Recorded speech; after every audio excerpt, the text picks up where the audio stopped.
Hi friends, ನಾನಿವತ್ತು ಉಪ್ಪಿನಕಾಯಿ ಮಾಡ್ತಾಯಿದ್ದೀನಿ. ನನಗೆ ಬಂದಂಗೆ ನಾನು ಉಪ್ಪಿನಕಾಯಿ ಮಾಡ್ತೀನಿ.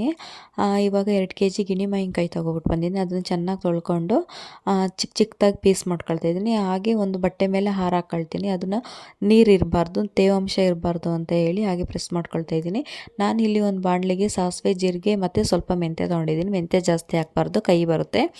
ಹಾಗೆ ಚೆನ್ನಾಗಿ ಹುರ್ಕೊಬಿಟ್ಟು ಅದನ್ನು ಸ್ವಲ್ಪ ಹೊತ್ತು ಹಾರಕ್ಕೆ ಬಿಡಬೇಕು. ಹಾರಕ್ಕೆ ಬಿಟ್ಮೇಲೆ ಅದನ್ನು ಪೌಡ್ರ್ ಮಾಡ್ಕೋಬೇಕು.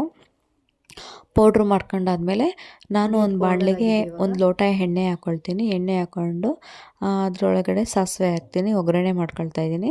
ನನಗೆ ಬಂದಂಗೆ ನಾನು ಉಪ್ಪಿನಕಾಯಿ ಮಾಡ್ಕೊಳ್ತಾಯಿದ್ದೀನಿ. ಹಾಗೆ ಅದನ್ನು ಮಾವಿನಕಾಯಿನ ಅದರೊಳಗಡೆ ಹಾಕಬೇಕು. ಬಾಣಲೆ ಒಳಗಡೆ ಹಾಕಿ ನಾನಿವಾಗ ಏನು ಪೌಡರ್ ಮಾಡ್ಕೊಂಡಿದ್ದೀನಿ ಆ ಪೌಡರ್ನ ಅದರೊಳಗೆ ಮಿಕ್ಸ್ ಮಾಡ್ತೀನಿ. ಹಾಗೆ 1 ಲೋಟ ಅಚ್ಕಾರದ ಪುಡಿ, ರುಚಿಗೆ ತಕ್ಕಷ್ಟು ಉಪ್ಪು 1 ಲೋಟ ಹಾಕ್ಕೊಳ್ತಾಯಿದ್ದೀನಿ, 3/4 ಲೋಟ.